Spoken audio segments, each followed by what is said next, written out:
Apakah saudara siap diambil? Panitia Pemungutan Suara Sekota Palembang melantik petugas pemutakhiran data pemilih atau Pantarli untuk pemilu 2024 Minggu pagi di Gelora Sriwijaya Jakabaring Palembang. 4.765 petugas Pantarli yang dilantik tersebut di 107 kelurahan dan 18 kecamatan di Kota Palembang. Selama 40 hari ke depan, Pantarli bertugas melakukan pencocokan dan penelitian data pemilih berdasarkan DP4. Sebelumnya KPU Kota Palembang telah menerima daftar penduduk pemilih potensial atau DP4 dari Kementerian Dalam Negeri.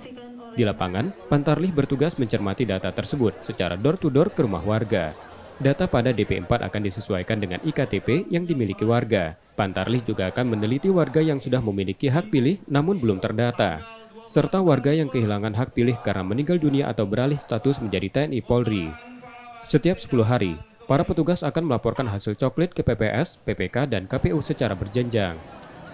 Dalam pencermatan kita untuk rekan-rekan Pantarli sendiri kan itu mencocokkan data. Sekarang kita data DP4 ini adalah wajib EKTP warga Kota Palembang.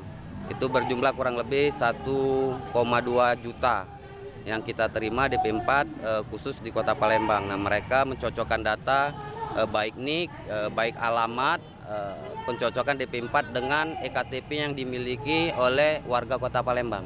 Pemerintah Kota Palembang meminta Pantarli menjalankan tugasnya dengan cermat untuk kualitas penyelenggaraan pemilu 2024.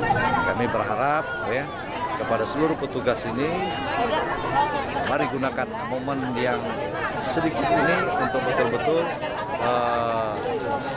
pencocokan, kemudian penyusunan data pemilih ini supaya bisa berlangsung dengan baik.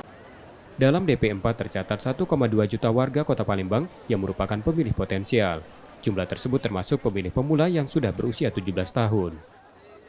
M. Rizky Nurmizan, Kompas TV, Palembang, Sumatera Selatan.